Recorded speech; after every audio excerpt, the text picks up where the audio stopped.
Well, welcome everyone. Thank you for joining us for this webinar. As I mentioned, addressing Panama's water challenges is one very interesting topic, particularly given that Panama is the fifth country in the world with most water availability to the population. So despite this, we have problems like floods, and we have even droughts. So we have a very good panel of experts that will address the different topics on water challenges in Panama. But before we go into that, we want to thank you. We want to thank the Embassy of the Kingdom of the Netherlands and Holland House for organizing this webinar. And we have a few words from Ambassador Ilse Smits that will give us welcoming words. Please, Ambassador. Thank you so much. Thank you, Alberto. And good morning, everyone. Buenos dias a todos, or good afternoon to those calling in from the other side of the world. And before starting, I would like to thank the Holland House for who helped us with the organization. I want to thank the panelists. I want to thank our moderator. And I want to thank our partners in the Netherlands who helped to bring everybody together. And, well, to all of you participants, thank you for connecting to us. As a fundamental and as a basic at a basic level, water is among humans' greatest necessities, as we all know. Without it, we don't have a healthy ecosystem, nor human can live. However, if we extrapolate the importance of water from that very fundamental level to a more macro level, it still remains extremely important at any level that you look at it. Whether as a friend or as a foe, water has been ever present in different sectors and areas of Dutch society for centuries, such as agriculture or trade. For Panama, water is what permits the canal to operate and is therefore essential to the economy and to the country. It is also one of the things that connects Panama and the Netherlands in a very clear way. Both our countries have cooperated extensively in the water and the maritime sector, and I expect that cooperation to remain strong in the years to come. The importance of water for both countries explains why Panama will host the Our Oceans Conference in the beginning of March in next year, with international delegations coming from all around the world to discuss issues such as sustainable blue economy, marine protected areas, and coastal erosion. Likewise, a few weeks after the Our Oceans Conference in Panama, the Netherlands will co-chair the UN Water Conference in New York. The UN Water Conference in New York is the second United Nations Water Conference to be ever held, and the first one in 50 years. The reason why water is so high on the agenda of Panama, the Netherlands, and the United Nations is very simple. It's climate change. The Netherlands is facing droughts in part of the countries that normally do not face droughts. And sea level rise could threaten the livelihood of many communities. Likewise, climate change in Panama is also posing its own danger, whether that's lower precipitation, which can affect the canal operations, or more extreme weather events in the provinces of Chiriquí or Bocas del Toro, or even sea level rise. The first communities in Latin America displaced by climate change are in Panama and demonstrate how pressing all these issues are becoming.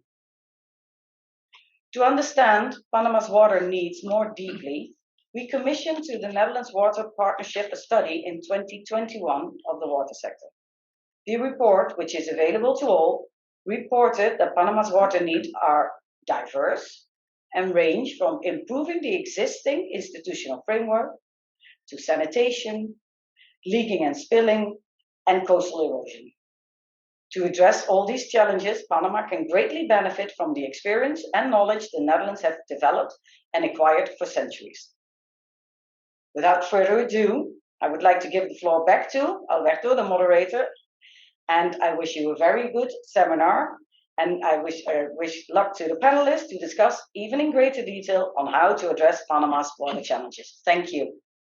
Thank you, Ambassador. You have perfectly outlined the benefits for Panama of having this exchange with the Netherlands and Netherlands companies that have exceeded in water management country that is known worldwide for reclaiming land from the ocean, Netherlands. So we hope this is going to be very productive. Next, we have Robert van der Velden. Robert is the executive director of Holland House. What makes Robert very particular is that he's a Dutch Panamanian that has lived in Panama for over 50 years. He's totally acquainted with Panama business environment.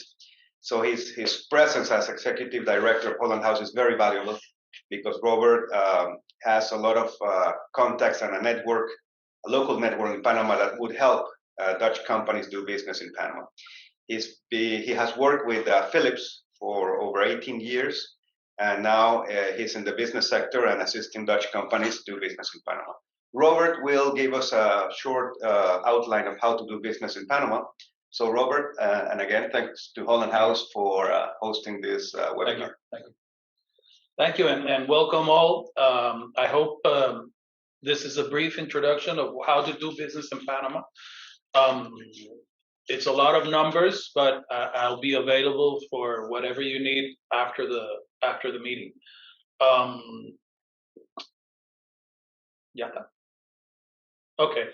Well, basically here you can see the numbers. We have Panama's 4.4 million people in country, so it's a small country, but we have a very large GDP, 15.3%. It's the highest in the region. You can see the numbers by yourself. The GDP per capita is 14,000. Workforce is more than 2 million, and inflation is very small, 1.6. Total unemployment is 9.9%, which is also pretty good for the region. We have more than $3.6 billion in exports, 11.6 billion in imports, and 1.8 billion foreign direct investment in Panama. So we've tried to have a good sustainable growth, which you can see here in this graph, how it's been through the latest years. Of course, with 2019, 2020, right after the pandemic, it fell. But we are growing very strong in 2021, and then 2022 also. It's going to be a very good year for Panama, the sustainable growth. Compared to other countries in the region, we maintain a very straight line growing compared to the rest of the countries. As was mentioned, we are one of the 3 carbon negative countries in the world. So Panama is trying to host a lot of meetings with all the other countries to bring this more into the region. Okay, in the banking and financial sector, Panama has always been very strong. And as you can see, I put some of the banks, local banks that are in Panama, but they are, I think is 100 and something banks in Panama, with more than $137 billion from September to 2022. And we are in the, as you can see, soundness banks ranked number 16. So we are still with a good investment grade, BBB, BBA2, and BBB minus. This lowered a little bit, but we're doing everything possible to bring it back to where we were at AAA minus. Trusted in business. So I've put several examples of different countries in the region. Overall business, we're at 66.6%, but starting a business is quite easy in Panama. There is a very easy way of facilities with the lawyers, with the financial sections to start your business. And of course, in the overall financial system, we're also pretty high right after Chile. And then in the commercialization, we're also pretty high right after Chile. So Panama is a well-trusted partner for your business. Also, as you probably know, because of the canal, we are one of the best connected countries in the world. Here in the graph, you can see the sea routes, where everything comes from Asia, goes to the North, South America, to Europe, to Africa, to the Middle East. And then, of course, with air routes, Panama has a hub which connects basically all North America with all South America. And the connection through telecommunications also happens through Panama. For example, the broadest network of commercial trade, and we also have the broadest network of commercial trade agreements in the region. More than 23 free trade agreements with many countries in the world, 59 accessible countries, plus 1.6 billion potential consumers. So most of everything has to pass through Panama. So it makes it very easy for us to connect to the world.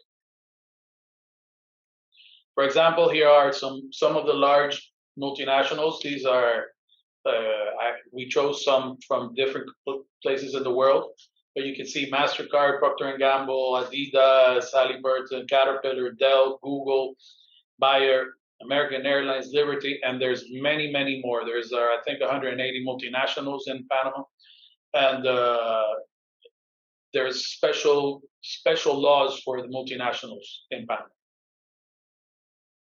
Here I remind you what we have. We are a logistic hub. Panama moves more than 8 million SKUs in the year. We're a digital hub, energy, and tourism. So in logistics, it's part of the culture. Since we've had the canal, of course, since it began in the 1918, if I'm not mistaken, Panama, of course, due to the canal, has a large logistic hub. So you can see with the Panama Canal, we have 180 maritime routes, 170 user countries, 1,120 ports connected, 13,000 transits, and 6% of the world trade pass through the Panama Canal. Ports, 152 ports in 54 countries sending and receiving cargo directly. Two most active ports in Latin America, Balboa and Cristobal. We have some of the biggest ports in South America. As I mentioned, 8.6 billion TEUs in movement in the year. More than 11 shipping lines are established in Panama, and 5 of the top 10 ports of the region are in Panama. In the airport, we also have a very interesting hub, which we connect directly to the United States, to Europe, to Turkey, to several countries, with more than 90 destinations, 39 countries, 88,000 annual operations, 21 commercial airlines, 40 boarding gates. We just opened a new section in the airport, and 9.2 million passengers move through the Panama Tocumen Airport. So here we have some of the logistic companies and the shipping companies that are in Panama. We are very strong in fuel supply, air cargo, storage and warehouse services, technology providers, cargo and handling services, freight transportation, customer brokerage, and maritime agency services. We're a strategic destination for nearshoring, due to our proximity to the U.S., better control over the processes, reduce transportation costs, robust supply chain and configuration, less susceptible interruptions. For example, a container from China to Panama takes about 23 days to get here. And if you send a container directly to Costa Rica or to any other country in the region, it can take between 40 to 45 days. So using the Panama ports and the Panama Canal makes it faster for the countries in the region and for the United States and for the South. So this helps a lot. The digital hub, which is connectivity is limitless. So we have 8 fiber optic cables that go through Panama, which is 100% of the regional internet traffic of the region, 90% of the international voice traffic, and 90% of data transmission. It's virtually free of natural disasters. In Panama, due to our location, we don't have hurricanes. We do have storms, of course, but we don't have hurricanes. We are far away from earthquakes. There's tremors, of course, but the region in the last 500 years has not had a serious natural disaster in the area. So here are some of the companies that are technology-wise and in the connectivity also. Dell, Wizzy, Alorica, you can see them. So we're growing very much in artificial intelligence, call centers, cloud services.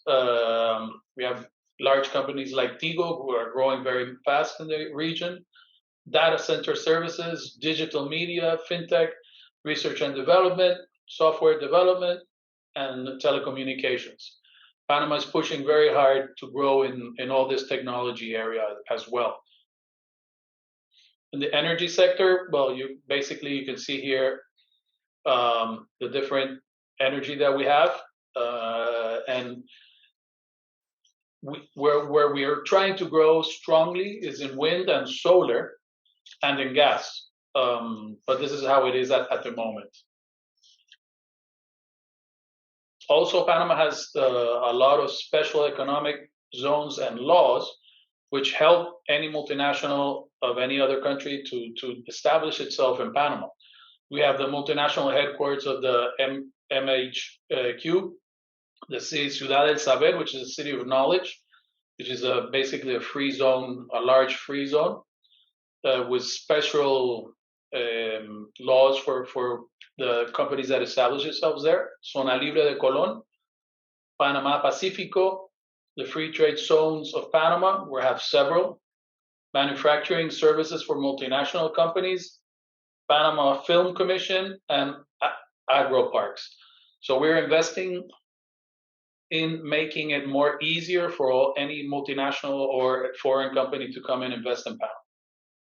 And finally, I hope I haven't surpassed my time. These are some of the largest companies that we have from the Netherlands working in Panama. As Holland House, we have right now more than 40 members, which are Dutch companies working in Panama.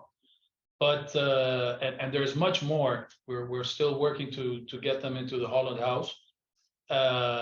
But these companies have believed in Panama and they've been here for many years.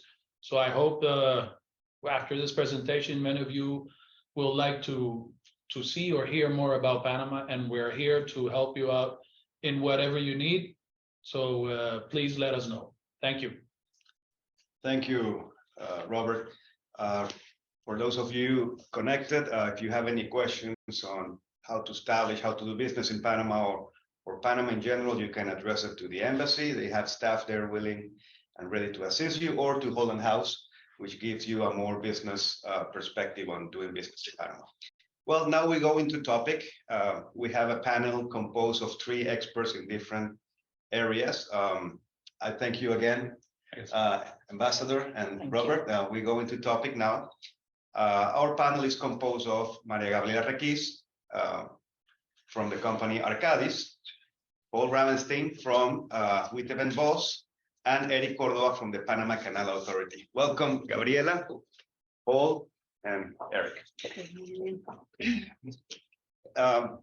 For those of you that have any questions as we go along in the topics, please type them. I'll try to get them and pass them on to our speakers. My name is Alberto Lopez. First speaker today is going to be Maria Gabriela Requis. Maria Gabriela, thank you for joining us. Maria Gabriela is a project manager and Arcadis Panama business developer.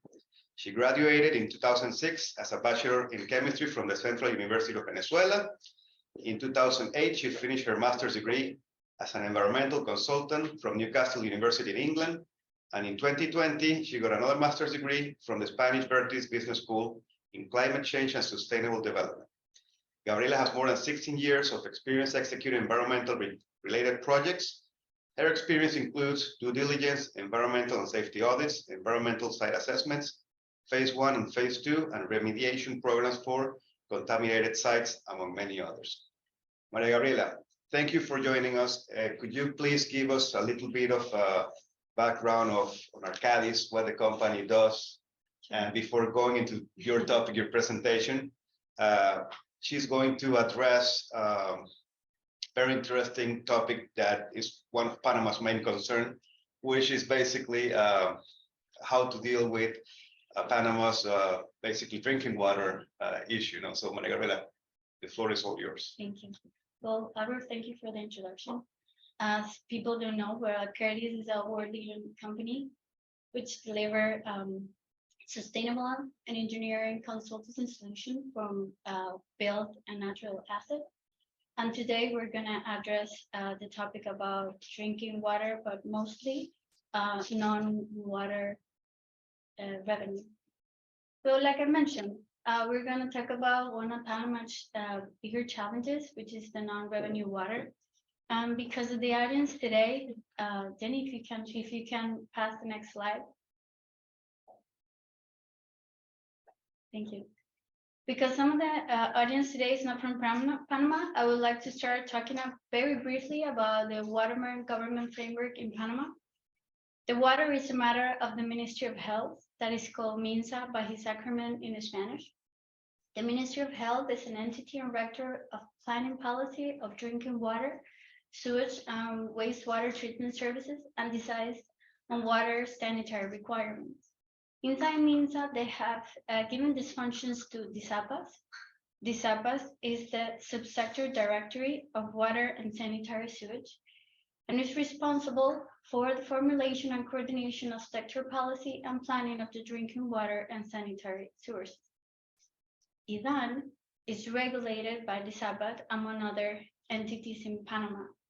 But IDAN is the Institute of National Aqueduct and Sewer System, but its mission is to guarantee the population the supply and distribution of drinking water and treatment sewage. For communities that has more than 1,500 inhabitants and that have a sanitary sewer system. For smaller communities, Panama has rural water boards or health communities. But what are those Panamanian challenges drinking water problems? Some are weak regulation framework that her ambassador mentioned. We have an obsolete rate structure which has not been modified since 1982. The system is now but because of his vulnerability due to power failures, flooding of rivers, especially in surface water intakes, the vandalism in plants and pumping stations which affects the distribution of the system. Another challenge is low management of budgetary resources.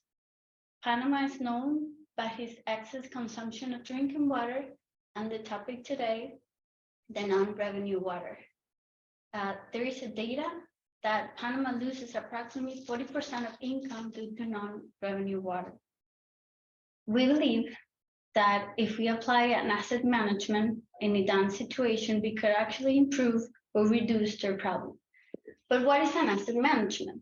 It's an understanding of the company asset in order to improve management, operational maintenance performance, and risk acknowledgement.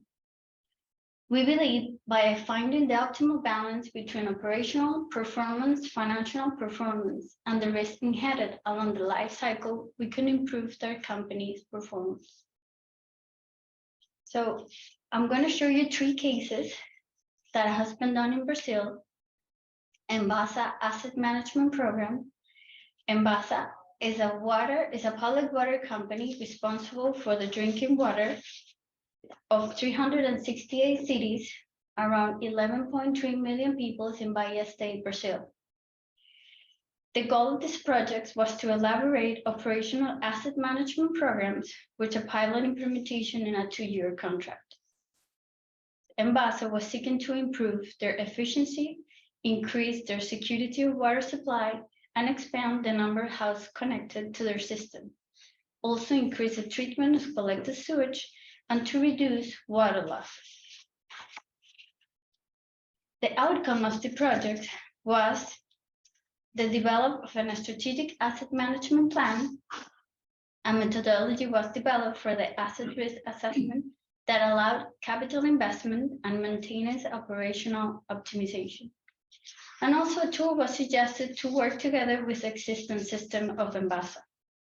Further steps are being taken place because there's going to be a larger scale pilot of a roadmap implementation of the asset management across the entire Embasa system. The next program, or case study, is the Smart Water Utility Roadmap implementation done to Compesa. Compesa is also a water utility company responsible for the water supply of 2.3 million households and the sewage services for 600,000 houses in Pernambuco state, also in Brazil's North region. This water utility company is currently assessed by Arcadis Brazil to develop a 10-year roadmap to implement a series of automation and technology upgrades the company's services in order to reduce some operational problems like water scarcity, intermittent, and reducing the non-revenue water that is been calculated in 57%. Arcadis has proposed a 3-vision action. The first one is an asset management program. The second one is an expand Compesa automation. And a third one is to use the advanced metering infrastructure to reduce non-commercial losses. And the last case that I wanted to talk about is the water loss reduction program that it has been performed to Sabesp, which is the largest water utility company in Brazil that operates in the Sao Paulo state. The program aimed to reduce in a 6-year program execution, and the program execution includes the design and installation of advanced metering infrastructure and program rollout, and also a pressure management and main rehabilitation program, and target capital maintenance program management. So far, there has been, by the application of this program, a drop down of 3% in losses. So after briefly talking to you about Panama's challenges, we do believe there are also great opportunities in Panama. For example, like this webinar today, which create awareness about better practices and successful projects among the water sector. We also want to bring new technologies from any other Dutch companies about drinking water accessibility for the implementation, especially in rural communities or dry communities like Albert mentioned. And the other good news is that we've been having meetings all around the year with different water sectors, and they told us that new bills will be released this year or in 2024 about water sustainable, among other possible opportunities in Panama. Well, thank you very much. And if you have any questions, please bring it up. Thank you. Just to make sure that all our speakers get enough time, we're going to have them do their presentation, and then we address the questions at the end so that we can interact between all of the speakers. No? Our next, if you have any questions, please send them over through the video conferencing software. We're using Zoom, right? Through Zoom, and I'll get them here, and I'll pass it on to our speakers. Our next speaker is Eric Cordova from the Panama Canal Authority. Eric got an electrical and electronic engineering degree from the Technological University of Panama. He worked as an engineer in ENSA, Panama's electric company, distribution company. And he then passed on to the Panama Canal Authority, which administers the Panama Canal, as an hydrologist. In 2013, he got a Master of Science in Hydrology from the University of Costa Rica, then an MBA from Florida International University in 2018. In 2017, he became Panama Canal Dam Safety Coordinator, and recently Meteorology and Hydrology Section Manager, and currently Panama Canal Water Division Manager. Eric is going to give us an update on how the Panama Canal is addressing the water challenges that are required for the operation of the canal. The canal is one, I would say, is the top local company or entity managing water resources in Panama, given the fact that it consumes about 7.5 billion liters of fresh water a day for its operation. So it requires water, a lot of water for its operation, and therefore they are required to keep a high level of management. Eric, please give us an update, and we're looking forward to hearing you. Yeah, thank you, Alberto, for the introduction. and the opportunity to share this information with you. And good morning and good afternoon. So, please next. Yeah, this is the agenda. Please next. Well, I would like to say that Panama is the fifth high rainfall precipitation in all over the world. Colombia is the first one. That's why we are located in the tropics, and we have the tropical zone above this region. Next, please. Where here we have all the Panama basins in the country. We named the Panama Canal Basin the 115, which we see shown in the PPT. And here you have the GIS link, just and to get in and check all subbasins located in Panama. This is the Panama Canal watershed. We have automatic meteorological stations. We have about 58 locations inside the Panama Canal watershed where we measure everything. We measure rainfall, we measure temperature, river gauging, we measure sediments, we measure lake level, and also we have one weather radar. We are installing a new radar located in the Atlantic side. And also we have one radio zone station, which is used to zone the higher atmosphere. Next, please. We follow the WMO controls and best practices. Here you can see some pictures of about our operations and how we try to keep control and data quality in our databases. Next, please. In Panama, we have high variability. We have only 2 seasons all over the year. We have the rainy season starting in mid-May and finishing by December. And also we have the dry season where we don't have enough rainfall for operations. That's why we have 2 reservoirs. This is a plot where you can see the high variability that we have to deal to keep our operations in the canal. You have to remember that the canal works with fresh water. We have a set of locks above the sea level, so we have to connect each oceans with fresh water. Next, please. This graph is to show the high variability in precipitation. In the right graph, you can see that during the dry season, the month of January, February, March, and mid-April, we almost don't have precipitation. Instead, we have a high evaporation rate, as you can see in the left calendar. So we have to deal with to try to uniform this variability in order to keep our operations. Next, please. Yeah, this is the monthly average precipitation. We have the highest precipitation in November. So we have some programs to keep the canal operation safe, because when we have the higher levels in reservoirs, we have to deal with the risk of floods in the month of November.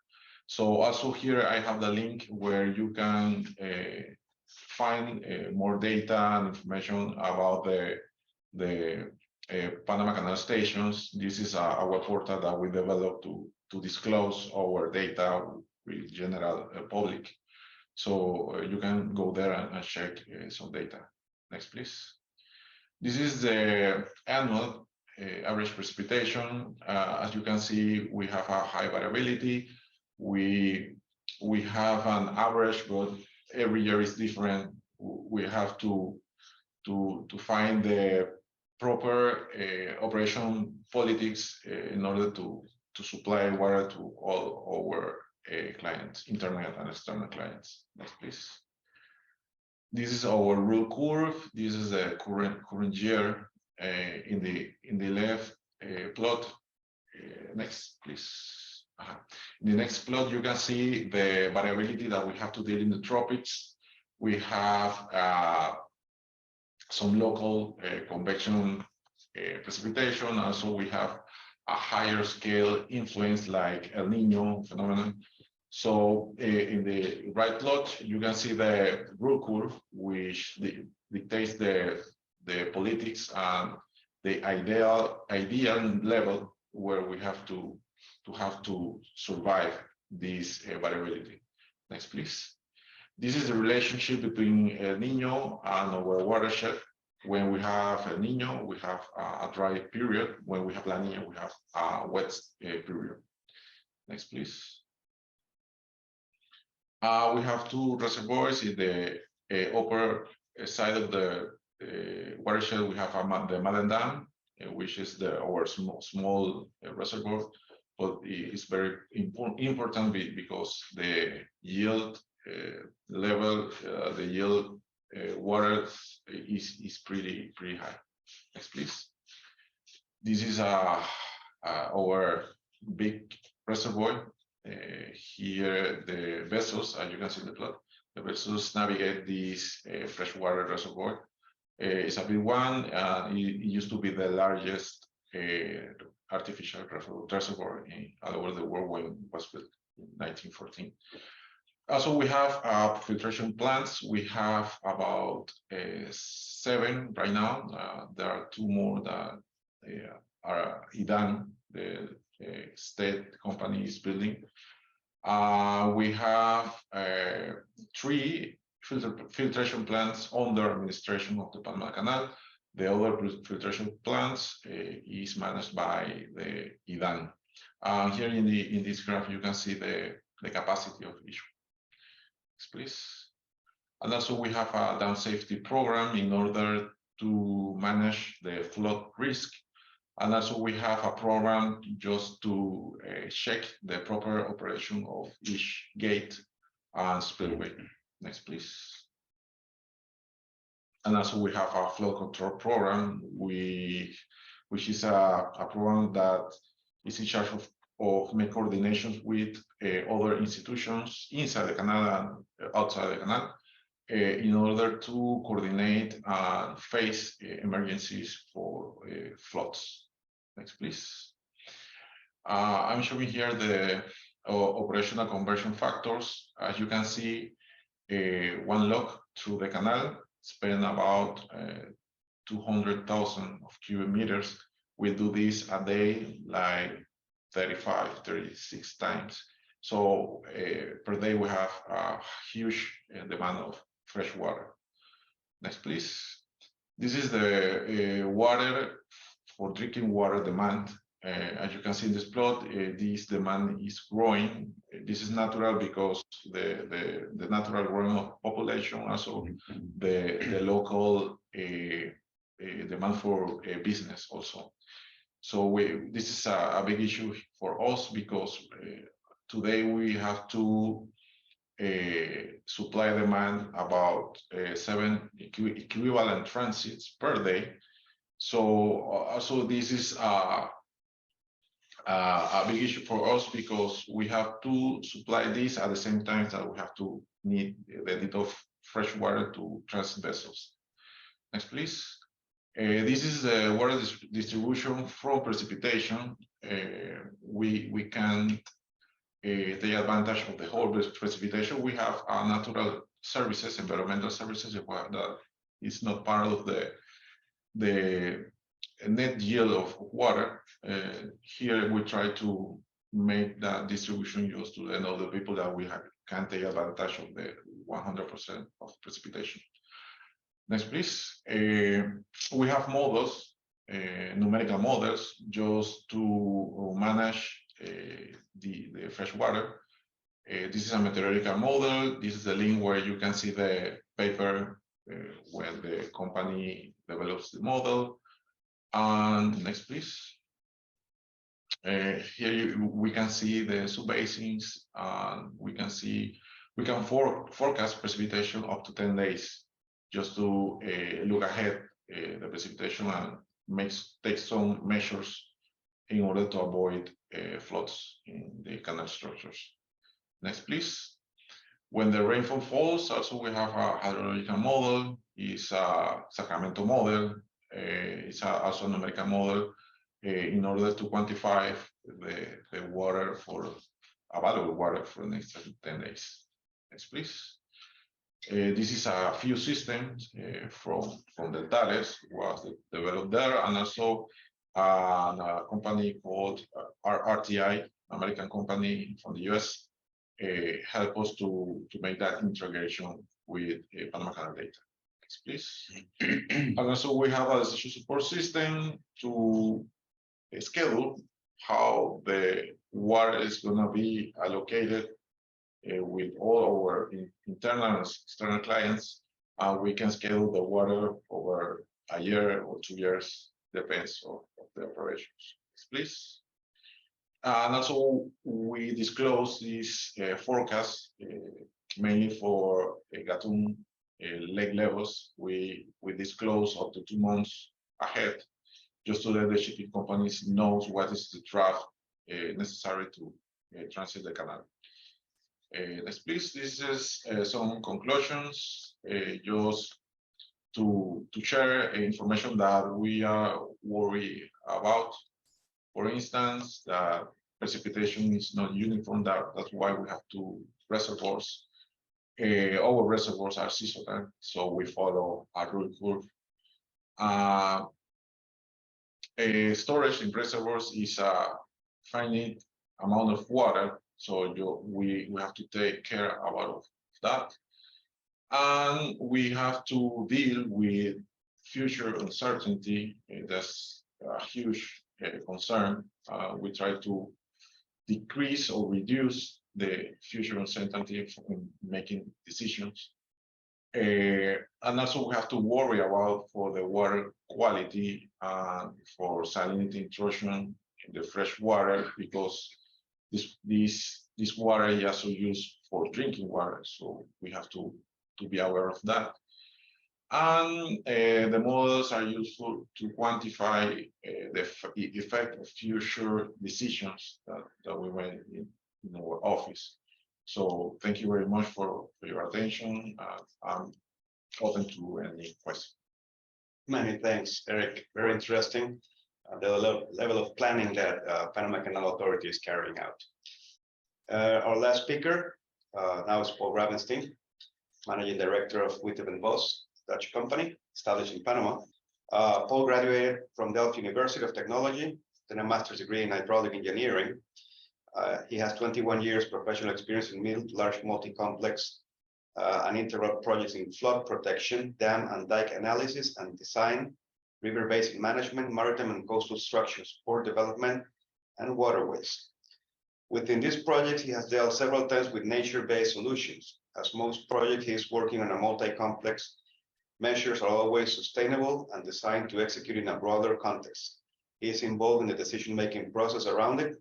He emphasizes in matters that are important to local stakeholders, government bodies, and clients. He has work experience with many countries of Europe, Asia, and Latin America. Paul, first of all, thank you for being here. And if you, before going into topic, give us a little bit of a background of your company, Witte & Bos, what exactly it does, and then we go into your presentation. Thank you, Alberto. My name is Paul Ravenstein, Managing Director of Witte & Bos Panama. We focus on Latin America. Witte & Bos is worldwide operates with 1,500 people. We do delta technology and ports, water technology and sanitation, energy transition, infrastructure and mobility and environment, and we sit in cities. We would like to be the company that combines technique with biodiversity and ecology, respecting the sustainable development goals within our climate policy. I would like to go to the presentation now. The first slide is about it's a slide that all people in the Netherlands know, because we're from the Netherlands and we're used to deal with climate change and with sea level rise, because the western part of our country is 60% of the country is below sea level, as you can see in the blue area here. We had a sea level rise over 1200 years, but also a soil subsidence over 1200 years. So we gained a lot of experience, but I would like to emphasize that we didn't do this in a couple of years. We needed 1200 years for that. Next slide, please. This slide, my part is about climate change, sea level rise, and vulnerable parts of the country. What we see is that the sea level rise in the Pacific part of Panama will be substantial in the coming decades.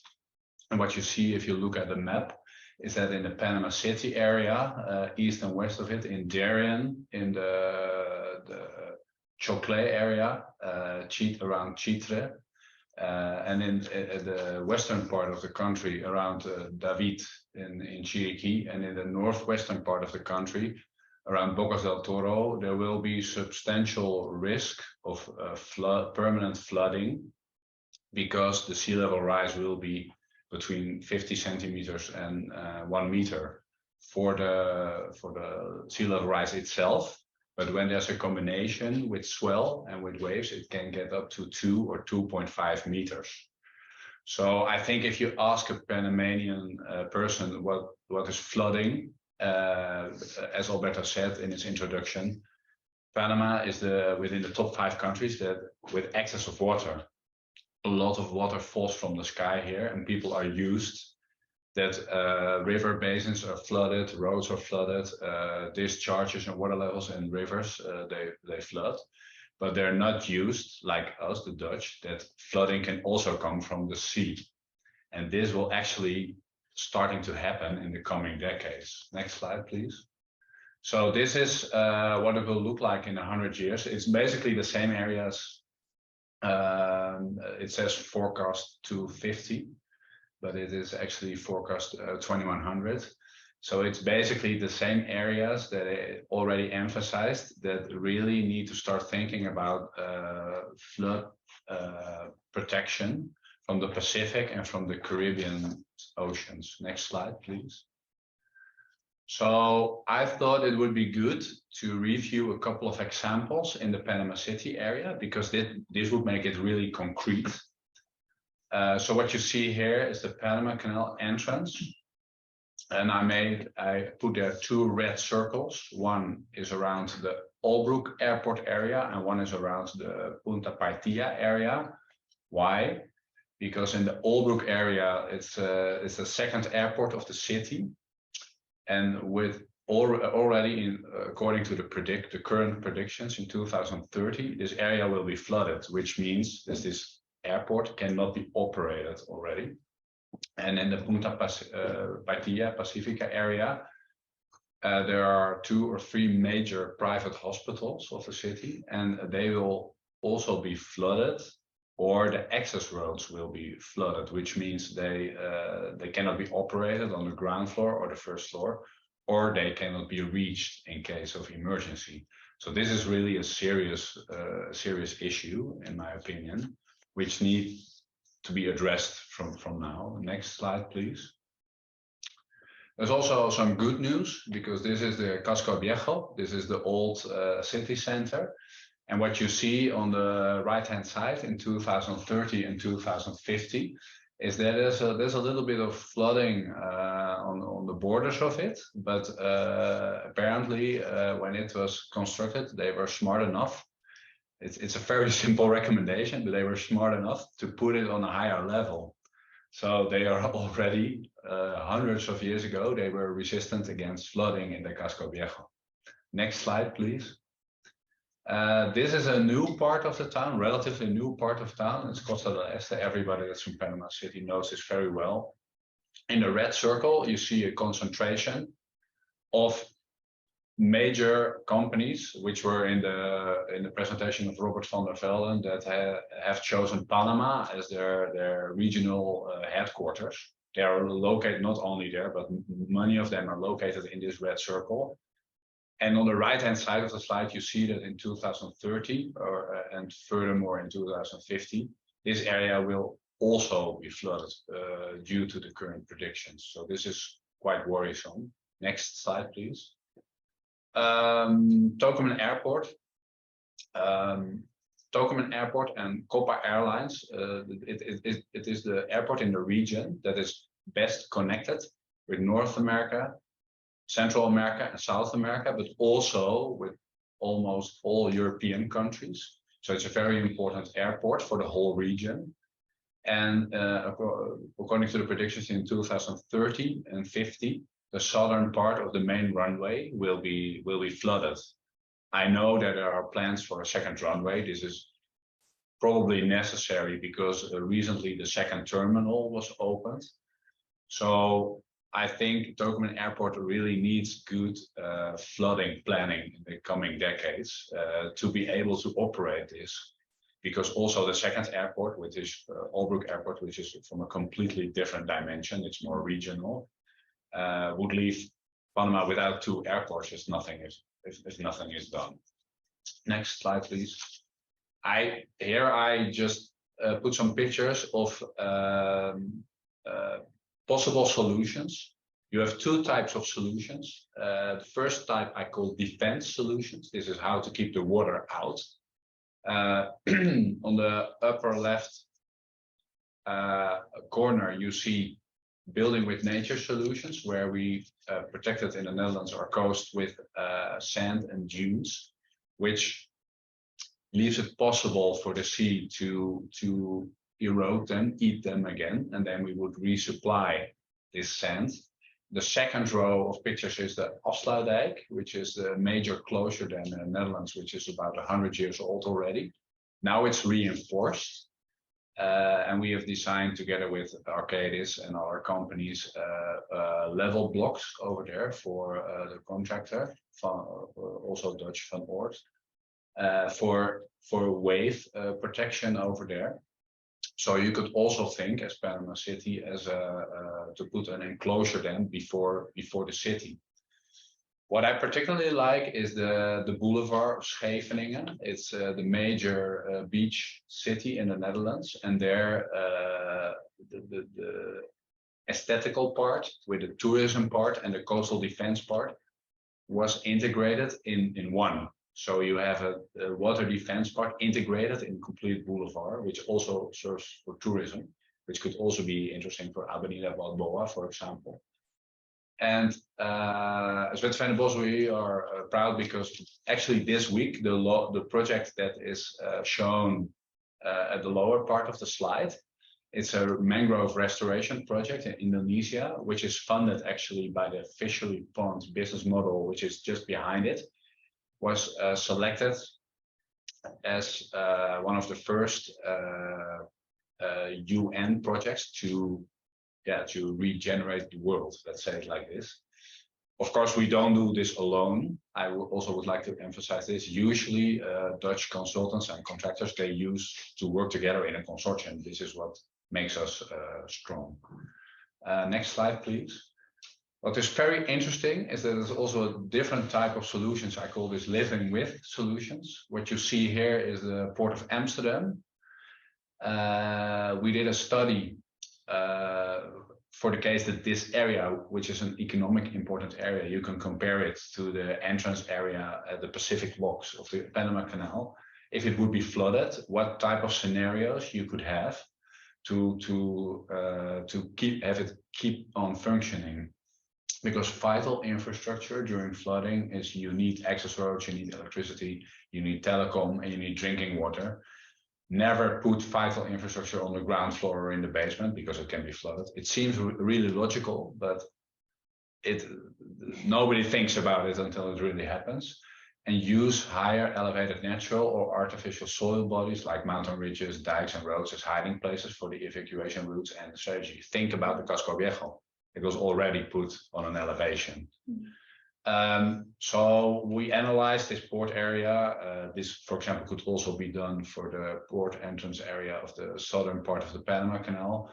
which scenario would be best to protect the most important assets or to protect the area as a whole. Next slide, please. I would like to leave you with possibilities in Panama. If you look at the public and governmental side, of course, the Panama Canal Authority is a very important party to talk to. IDAN, responsible for the drinking water in most of the country. The Ministry of Environment, responsible for the coastal protection and sea level rise and inundations. Tocumen Airport, as explained in the example. Those would be port terminal operators, for example, Port of Singapore Authority, Hutchison Ports, MC Till along the canal. Private hospitals, very important, because if you have flooding, you need people to get to the hospital. You need to get them there, and you need the hospitals to keep on functioning. This is mostly in the Punta Pacifica area. The third recommendation is about the companies that are situated in Costa del Este. Then you can think about Procter & Gamble, Philips, APMT, Maersk, companies like that. Also in the Albrook area that will be flooded is Albrook Mall. This is the biggest shopping center of the whole country. And of course, in all the coastal areas of the country, near the city, but also in the other areas, which I explained, many resorts and hotels which are at the coast will start suffering from this. So this is the tourism sector is a major of major importance to be addressed. And many international contractors and dredgers will be working on these projects. So it's very interesting to contact those as well. Thank you very much. This was my presentation. Thank you, Paul. I have to admit that I'm very concerned now. Yeah, that's it. And of course, it would be nice if we could play a first awareness needs to be there. Well, I think the Dutch Embassy and Holland House have very much helped this holiday wish by hosting this webinar.